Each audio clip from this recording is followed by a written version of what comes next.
అయ్యో అమ్మో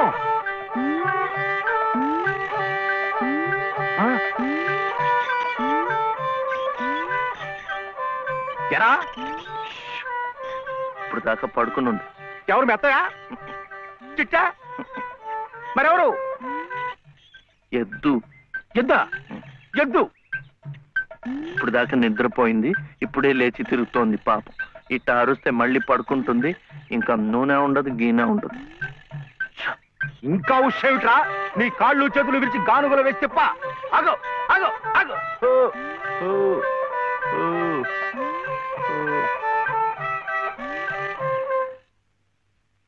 చెప్పానుగా పడుకుంటుందని. ఇప్పుడు కాడి మెడ మీద వేసుకుని నువ్వే తిరుగు. తిరుగుతాను తిరుగుతాను. లే రే ఆ నూనెంతా డబ్బాలోకి ఎత్తావు. ఎంత నూనె తగలడిపోయిందో, ఎంత నూనె తగలడిపోయిందో. చేయమిట్రా? ఇది అమ్మకూడదు, మట్టిలో కలిసిపోయింది. ఒంటికి రాసుకుని తలంటుకో. అంటుకుంటా అంటుకుంటా. కాంతం కాంతం కాంతం, నువ్వు వెళ్ళి పత్రం పట్టరా. రౌతు కొద్ది గుర్రమని ఊరికే అన్నారటోయ్. బుర్రలేని వెధవ కూర్చున్నాడని తెలిసి అది వెనక్కి తిరిగి తెచ్చింది. ఇది అలవాటై రేపు నేను కూర్చున్నా వెనక్కి తిరిగి తెచ్చి నన్ను వెధవం చేస్తుంది. ఏమిటా ఇది? నేను దమ్మన్నానా? నా నెత్తిరేసి కొట్టు. పత్రం కాదు, పత్రం, స్టాంప్ పేపరు పట్ట. మళ్ళీ సంతకం పెట్టాలా మావయ్య? అవును. నేను పెట్టను. ఎందుకని? ఆయనమ్మ పెట్టద్దంది. పెట్టకపోతే ఈ నష్టం ఎవరు భరిస్తారా? ఎవరు భరిస్తారు? డబ్బా నూనె ఖరీదని తెలుసా? 200. నీ బొంద. ఇది మీ నాన్న మీద జిడ్డావదం కాదు, ప్రశస్తమైన నువ్వుల నూనె. డబ్బా నూనె ఖరీదు 1000.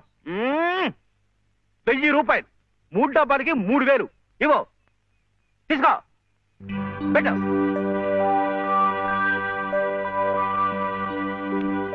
ఇది పెట్టిందే, ఇది పెట్టిందే, ఇది కూడా పెట్టింది, ఇది పెట్టలే. ఏమిటా అది? మళ్ళీ సంతకం పెడుతున్నావా? మావయ్యకు చాలా నష్టం వచ్చిందట, 3 సహస్రాలు. ఎవరు చెప్పారు? ఏమయ్యా రే లే, మళ్ళీ ఇలాంటి సంతకాలు పెట్టావంటే ఒళ్ళంతా బాధలు పెడతా, జాగ్రత్త. నష్టం వచ్చిందట, నష్టం. ఇంతవరకు ఆయన గారు పెట్టించుకున్న సంతకాలు చాలు. నువ్వు జన్మంతా తప్పులు చేసినా ఆయనకేం నష్టం రాదు. వెళ్ళి స్నానం చేసినప్పుడు. ఏమిటండి మీరు కూడాను? ఎంత నష్టాన్ని భరించమంటారు? నిండా ముంచేస్తుంటాను. నిక్షేపం లాంటి నువ్వులోనే పిల్ల కాలంలో ఎలా ప్రవహిస్తుంది చూడండి. పద్దు రాయద్దు. పద్దు నువ్వు కాదయ్యా రాయాల్సింది, నీ పాపాల పద్దు నేను రాయాలి. నా ఇల్లంతా హక్కు భక్తం చేసుకున్నందుకు రాయాలి. వాడి పొలం చేస్తున్నానన్న పేరుతో ఎక్కడికక్కడ పందికొక్కులా మెక్కుతున్నందుకు రాయాలి. నా బిడ్డ పోయిన 3 నెలలకే మళ్ళీ పెళ్లి చేసుకుని మమ్మల్ని ఎలా హింస పెడుతున్నావని రాయాలి. అనంత గారు అనండి. ఇంతకాలం మీ ఇంటి కుక్క కాపలా కాస్తున్నందుకు మీరు అనాల్సిందే, నేర్పడాల్సిందే. ఊరికి నేను ఎందుకంటారయ్యా? పాపాలు చేస్తుంటే అంటారు. మనిషికి ఒక మాట. గొడ్డుకో దెబ్బని నన్ను గొడ్డంటావా? శివశివా, సతీ తులసి లాంటి దాన్ని నా నోటితో ఆ మాట అనగలనా? పిన్ని గారు సామెత మర్చిపోయారేమో అని. నువ్వు సతీ తులసి సరే. ఏమిటా శబ్దాలు? ఇంట్లో ఎవరున్నారు? సతీ సావిత్రి లాంటి దాన్ని నన్ను అనుమానిస్తున్నారా? లోపల శబ్దాలు అవుతుంటే సత్యవంతుడికైనా సరే అనుమానం.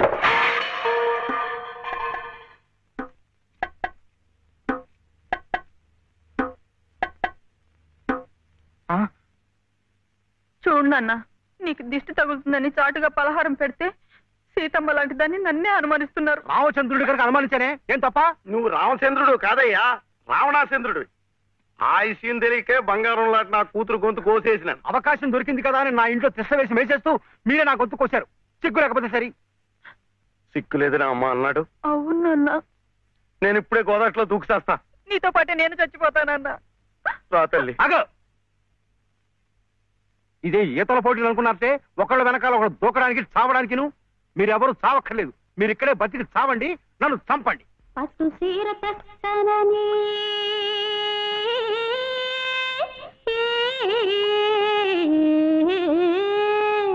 పట్టు సీర తెస్తానని పడవేసికెళ్ళిండు మావా.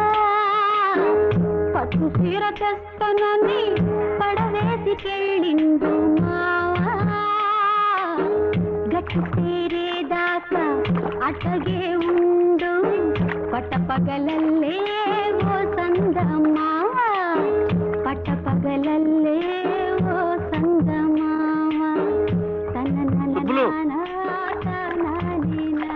ఏ సుబ్బులు! ఏం శివయ్య అదేమిటి పట్టపగల్లో చందమామ గురించి పాడుతున్నావు? అడుగో వచ్చాడుగా.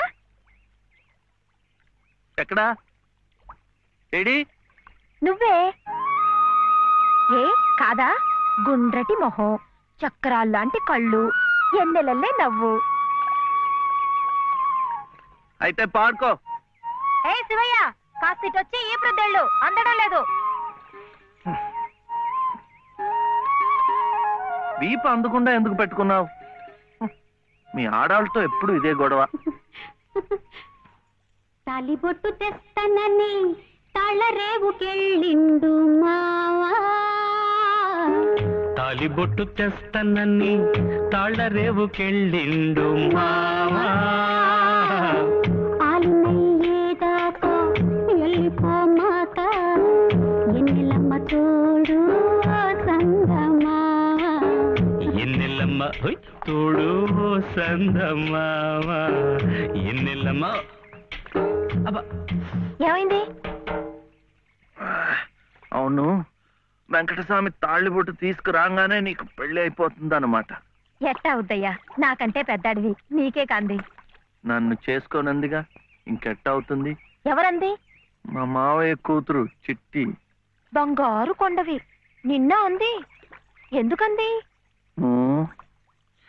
మా నాయనమేమో శివయ్యని నీ మొగుడు చిట్టి అంది. చిట్టేమో నేను నీ పెళ్ళానా బావా అని నన్ను అడిగింది. నాకేం తెలుసు, నానమ్మ నీ అడుగు అన్నాను. అన్నిటికీ నానమ్మ అనేవాడికి పెళ్ళందుకు అని చెప్పి నా తల మీద మొట్టకాయ వేసి వెళ్ళి ఓసి పిచ్చి మొద్దా, మంచి పని చేసిందిలే. ఇదిగో ఓ మంచి లగ్గం చూసాయి, మన ఇద్దరం మరవాడేద్దాం. ఏంటి శివయ్య వింటున్నావా? లేదు, బొందు కంటుకుంటున్నావు.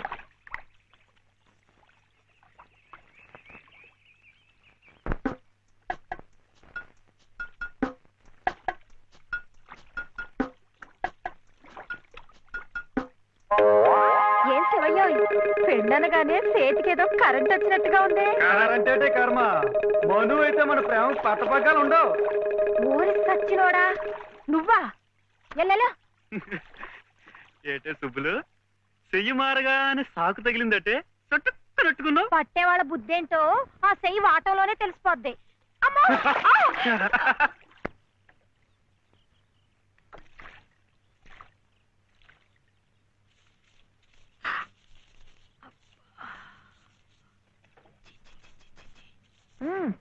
పొద్దున్నే ఏ మొహం పడితే ఆ మొహం చూడకు. అత్తయ్య ఏదో ఉండనా లోపలికి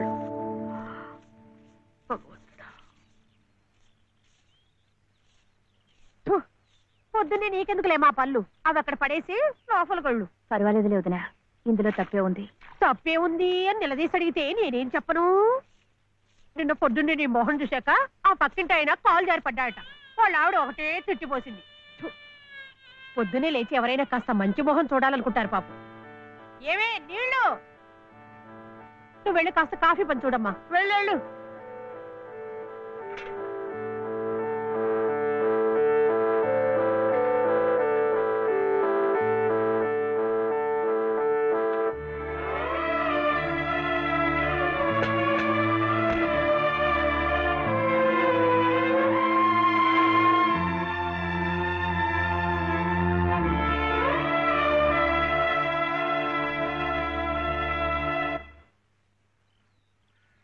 లలితమ్మ గారు, లలితమ్మ గారు. అదేమిటి రోజు ఎంచగ్గాను దుర్గమ్మ గారు అని నా పేరు పెట్టి పిలిచేదానివి, ఈ రోజేమిటి లలితమ్మో అంటా గావుకేకలు దుర్గమ్మ లలితమ్మ అయిపోయింది ఏమిటి? అదెట్టా అవుతుందమ్మా, దుర్గమ్మే లలితమ్మ. నా జాకెట్ నా లాగు, నా చొక్కా ఎక్కడా? ఇదిగో బాబు. తమ చీరలు 2 రాసుకోండి. ఒరే చెంప అక్కడ పెట్టరా.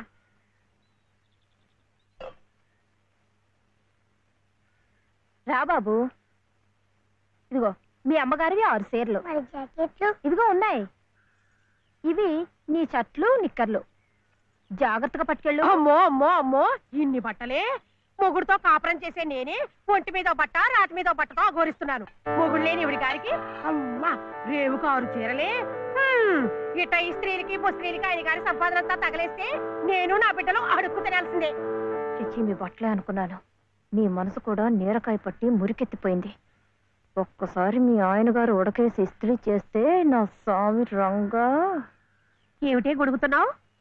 అబ్బే ఏం లేదమ్మా.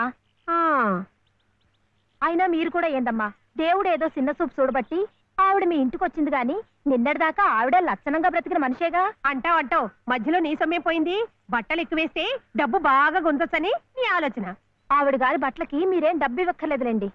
పుట్టాడు కష్టంలో ఉంది. ఆవిడికి ఈ పాటి సాయం చేస్తే పుణ్యమైనా దక్కుద్ది.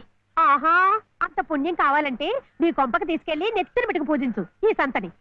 ఆవిడ రావాలే గాని ఆ మాత్రం అన్నం పెట్టలేకపో. మా కొంపలు ఇరుక్కు కావచ్చు కానీ మా మనసులు ఇరుక్కావు. మనసులు గుండెలు కోసి పెడితే సంతోషపడే ఘటాలు కావు. ముప్పుద్దులా మేపినా మనుషుల్ని పీక్కు తినే రకాలివి. అమ్మా అమ్మ అన్నం పెట్టవా? వచ్చి భుంచొద్దు గాని పద, బడికి టైం అవుతుంది. ఏమ్మా, పిల్లాడికి అన్నం పెట్టకుండానే స్కూలుకు పంపుతున్నావు? మాటంటేనే మూతి విరుపులైతే చాలా కష్టం. ఈ పూటైతే మానిపించావు, మధ్యాహ్నం తప్పుతుందా, సాయంకాలం తప్పుతుందా, రాత్రికి తప్పుతుందా? ఈ ఒక్క పూట ఆదా చేస్తే మాకేం మిగిలేదు లేదు. శుభ్రంగా కూర్చోపెట్టి వెళ్ళవయ్యా వెళ్ళు. అది కాదు వదినా, నిన్న పొద్దున అన్నం తిని కక్కుకున్నాడు, అందుకని. పడ్డం లేదంటే ఇడ్లీలు బొడ్లీలు చేస్తాననుకుంటున్నావేమో. 3 రోజులు అన్నమైనా కుండలో వేస్తే ఎగబడి తింటారు నా బిడ్డలు. వీడు అలవాటు చేసుకుంటాడులే వదినా.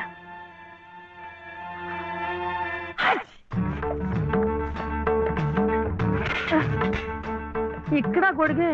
నీకు వర్షం వస్తుందేమోనని. సరే సర్లే, ఎక్కడైనా పెట్టు. రామ రామ. ఏయ్, ఇక్కడ కాదు అక్కడ.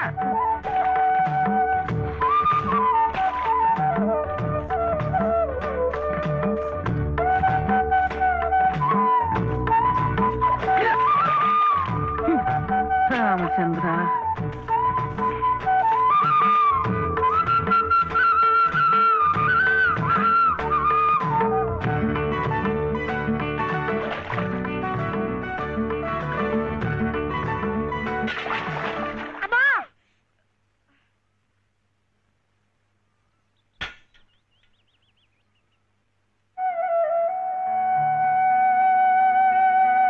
అయ్యయ్యో ఏమిట్రా ఈ తలతిక్క పనులు? చూడలేదు. సర్లే, బిడ్డ పూర్తిగా తడిసిపోయాడు. ఏమనుకోకమ్మా. పర్వాలేదు. చాలే. అయితే రేపటి నుంచి నీళ్లు కూడా పోయాను. ఒరే, ఇదంతా నా కోసం అట్రా, నీ కోసం కాదు. ఏది చేసినా భక్తితో చెయ్యాలయ్యా. అయితే ప్రసాదానికి వెళ్ళినా వెళ్ళు. ఓం రాజాతిరాజాయ ప్రసహ్య సాహినే నమో వయం వై శ్రవణాయ కుర్మహే సమే కామాం కామకామాయ మహ్యం కామేశ్వరో వై శ్రవణో దదాతు. ఇంకా నైవేద్యం కాలేదురా. శ్రవణో దదాతు.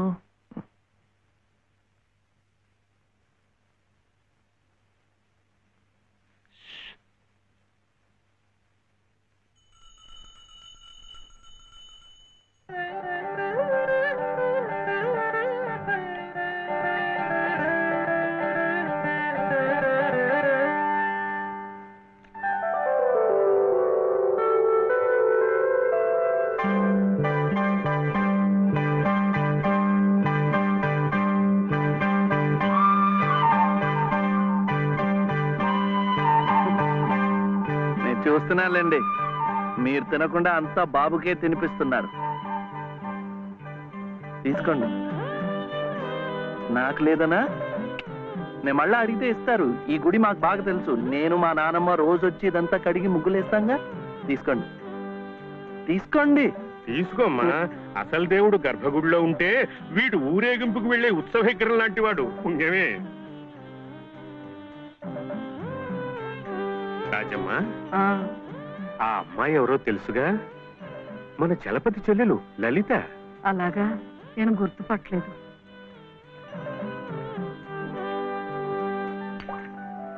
నిన్ను గుర్తుపట్టలేకపోయానమ్మా, ఏమనుకోకు. ఏమిటో మనిషికొక చింత పెడతాడా దేవుడు. గంగిగోవు లాంటి మీ అన్నయ్యకి ఆ మహాతల్లి మీ వదినెలా దొరికిందో. వస్తానండి. పదమ్మా. చూడమ్మా, ఇంత చిన్నతనంలోనే నీకొచ్చిన కష్టం సామాన్యమైంది ఏం కాదు. ఇలాంటప్పుడే మనసు చిక్కబట్టుకోవాలి. నేను ఎన్ని ఎదురు దెబ్బలు తిన్నానంటావు? కళ్ళ ముందే కాపురం చేస్తున్న కూతురు పోయింది, కొడుకు కోడలు పోయారు. చిన్నతనంలో జరిగిన ప్రమాదంలో మెదడికి దెబ్బ తగిలి నా మనవడు ఇలా అయిపోయాడు. ఇవన్నీ తట్టుకుంటూ మందులు మాకులు తింటూ ఇంకా బ్రతికుండాలనుకుంటున్నానంటే ఎందుకంటావు? నా మీద ఆధారపడ్డ వాడి కోసం, నా మనవడి కోసం. భగవంతుడా, వాడి బుద్ధి పెంచకపోతే పోయే, ఏ కల్మషం ఎరగని ఆ పసితనాన్ని అలాగే ఉంచు. చెప్పింది చేసే పట్టుదల, దీక్ష అవైనా ఇచ్చావు, అంతే చాలు అని రోజుకొక్కసారి ఆ దేవుడికి గుర్తు చేయటానికి ఈ కట్టిని ఇలా ఉంచాను. అమ్మా స్కూల్కి వెళ్ళొద్దు. చాదస్తం అనుకోకపోతే ఒక్క మాట చెప్తాను తల్లి. నువ్వు కూడా ఒక మంచి రోజు చూసుకుని ఈ గుడి ప్రాంగణం తుడిచో, మెట్లు కడిగో, ఇంత సేవ చేసుకో. అంత మాత్రాన బాధలు తీరిపోతాయని కాదమ్మా.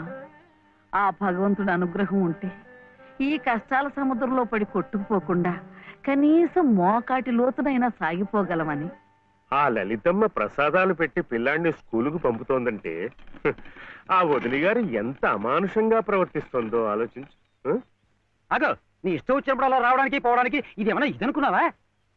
టీ గుంజీలు ఏదో పొరపాటు అయిపోయింది. రేపటి నుంచి వాడి టైంకి వచ్చేస్తా. రేపటి సంగతి రేపు చూద్దామమ్మా. ఈ క్లాస్ అయ్యేదాకా గుంజీలు తీవేద్దావా అని, అప్పుడు కానీ రాంగ్ కుదరదు. ఒరే ఒరే, ఏమిట్రా ఇది? మీరు క్లాస్ అయ్యేదాకా తీగుంజలు తీయండి. వాడికి నాకు సామ్యం ఏమిట్రా? వాడు తప్పు చేశాడు, తీయొద్దు. మీరు తప్పు చేశారు. నేనేం చేశాను? వాడు ఎందుకు ఆలస్యంగా వచ్చాడో తెలుసుకోకుండా తీగుంజలు తీయమనడం తప్పు కదా. రే, ఎందుకు ఆలస్యమైంది? నువ్వు తీయొద్దు. ఏమ్మా, ఎందుకు ఆలస్యమైంది? వాళ్ళ వదిన బాగా చూసుకోపోతే గుడికి నిజమే కదా, గుడికి తీసుకెళ్లి ప్రసాదం పెట్టి తీసుకొస్తోంది పాపం. అన్ని మెట్లు ఎక్కి దిగాలంటే ఆలస్యం అవుదా? అవుతుంది. ఆ సంగతి చెప్పొచ్చు కదమ్మా. అంతే, ఆపు ఆపు. మాస్టారు, రేపటి నుంచి గుడిలో ప్రసాదం అయిన తర్వాత వీడు వస్తుండగా చూసి బెల్లు కొట్టండి. అట్టాగే లేరా, వెళ్ళు వెళ్ళు. నీ పేరేమిట్రా? బాలసుబ్రహ్మణ్యం. బాలసుబ్రహ్మణ్యం.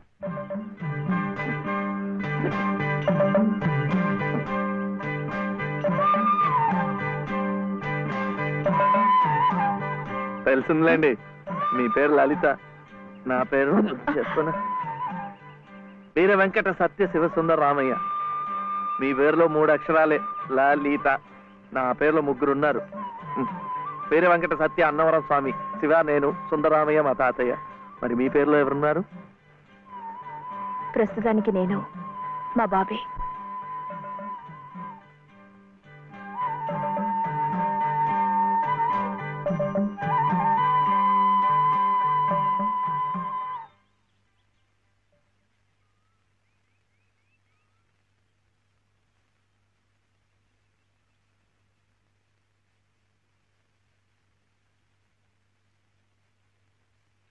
ఇలా సహాయం చేస్తే పుణ్యం, కానీ మొగాళ్ళు మాత్రమే చేయాలి.